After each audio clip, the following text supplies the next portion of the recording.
You know, right now, a lot of people are thinking that life will go back to normal soon, and boy, are they wrong. And they think that because we have a failed fourth estate, a failed information system, that the mainstream media completely lacks the ability to conduct even the basic forms of proper communication, which is why we are here as independent media. And as you get price gouged, robbed, taken advantage of, and are experiencing one of the biggest transfers of wealth in recorded human history, politicians that you choose to worship, well, surprise, surprise, many of them don't care about you. And a lot of them are using this crisis, this situation that we're in right now, in order to galvanize and gobble up as much power as they can from you. But now, don't worry, we're implementing a totally new surveillance grid system nationally all throughout this country in order to help protect you. Yep, that's exactly what's going on now and what we will be talking about in this video, specifically with the latest announcement of New York Governor Andrew Cuomo building an army to track, trace, and database you. Now, something that there should be a big debate on, a whole national conversation about. We should know all the exact ins and outs of exactly how this will work. There should be a ton of transparency, and we don't have that.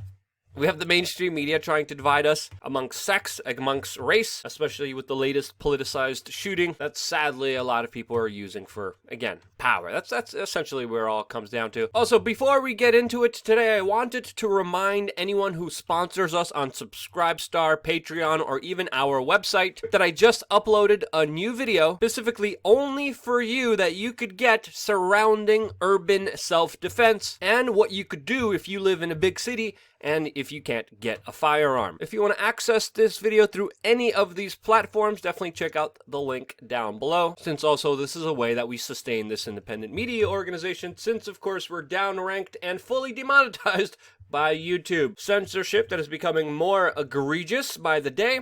But luckily, with your support, we are still here. Now, let me just put this straight to you guys, because when you have censorship of information and also a mass surveillance system, historically speaking, and looking at the broader context of things, you have there a freaking problem. And that problem's only going to be made worse by asinine, backwards politicians who are using this opportunity to gobble up more power and authority for themselves. Again, there's a reason we barely hear anything about masks, but now there's a lot of focus on contact tracing, which even Twitter doesn't want me to see. I clicked on my own link, Zero Hedge, a news organization that is not perfect, but is way better than the mainstream media.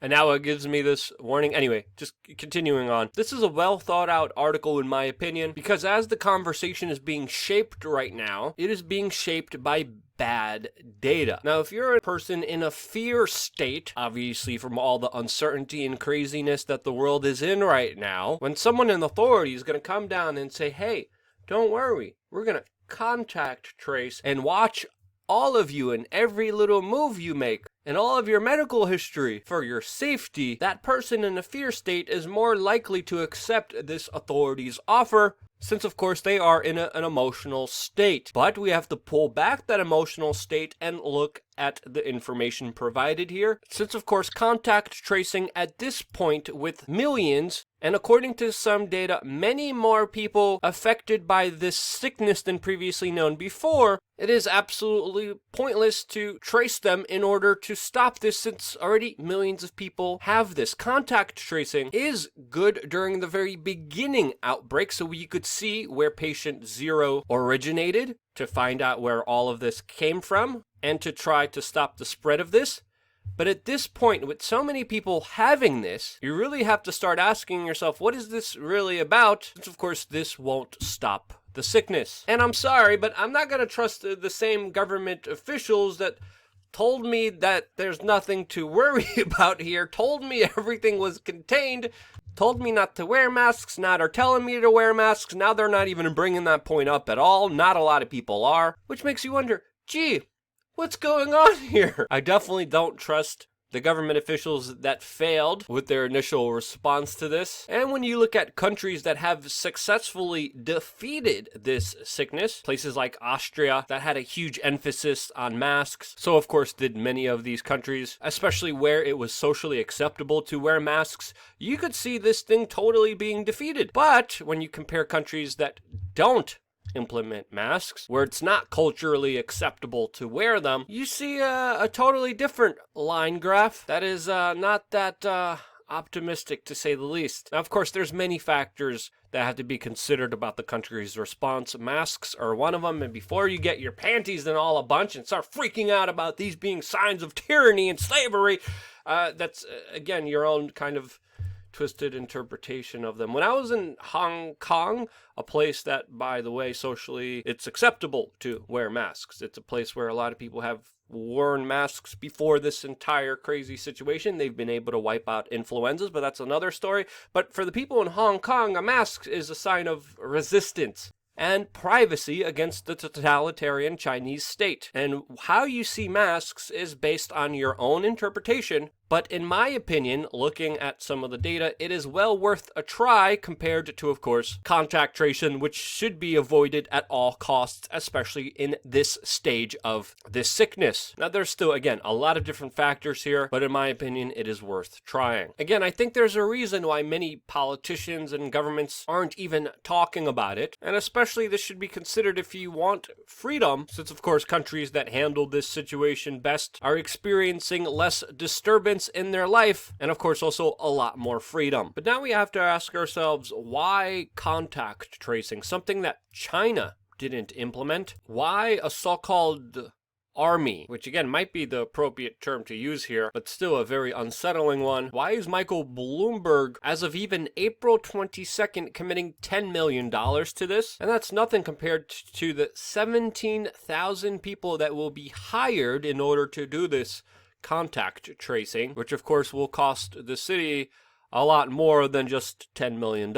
You know, because if the government destroys small mom and pop businesses, well, hell, you can just go work for the government. Since, of course, they have unlimited magic money and debt, which, of course, it affects everyone, except for some strange reason, it doesn't affect them. Now, exactly how this system will work, we still don't know. We have very basic generalized information where allegedly people will be tested, then they will be, quote, interviewed. People will be notified who had contact with the person who tests positive, and then everyone's going to be monitored and tested. Now, exactly how this program will be implemented, what new rules, laws, and rights will be implicated, we still don't know the full ramifications of. There's a lot of people being rightfully critical of this program and whether it will be effective. There's other people raising privacy concerns. And I think all of those are legitimate, especially after the latest criticism that the New York governor is getting, Andrew Cuomo, after, of course, he mandated that elderly patients that had this sickness be sent back to their retirement homes or communities. This, of course, spread the sickness and is one reason why people think the numbers in New York are so high. One out of many other theories. Now, as this plan takes shape and as we get more details on it, we of course will be following it very closely, because I could bet my bottom dollar that this monumental $17,000 army put together by Andrew Cuomo and Michael Bloomberg will most likely have some ramifications on our lives, especially the people living in New York. I actually just came back here to New York City to tend to family, and it is definitely not an easy situation to be in. But not making this about me, there's many reasons to be skeptical, and especially when Michael Bloomberg gets his way, especially with his history with secret meetings about population control that the mainstream media called the Good Club. Yeah, some of the world's most powerful people meeting in secret to discuss culling the population and population control.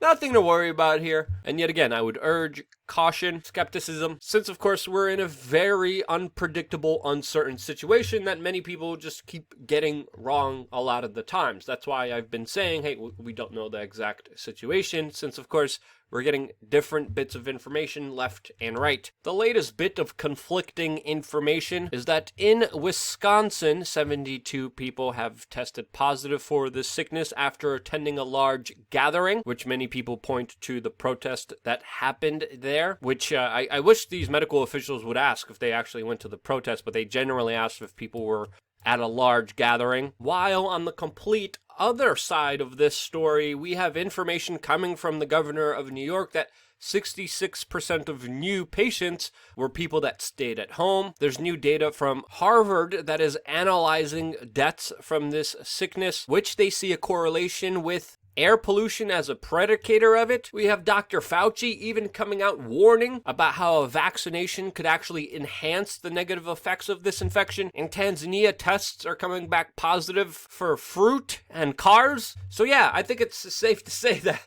we're in a situation that is definitely unprecedented, to say the least. And of course, living in New York City, I would definitely urge caution and consideration, especially moving forward, with everyone thinking things are going to go back to normal, because they're not. I definitely have to get my financial and social situation correct, and once I do that with my family, this is definitely an area that I do not want to cohabitate in. I'm saying that nicely. So yeah, that's my take. That's my perspective on it. What do you think? If you think I was wrong in any way, shape, or form, let me know in the comment section down below. I'm always down to have a conversation and to learn from you. Let's do that with data, logic, critical thinking, and of course, integrity. Something that is very lacking, but something I strive to bring to you every single day. If you thought I did that, share this video with your friends and family members. It is more important than ever, because if you didn't do that, I wouldn't be here, and this is why. Love you guys. Stay tuned for more here on wearechange.org.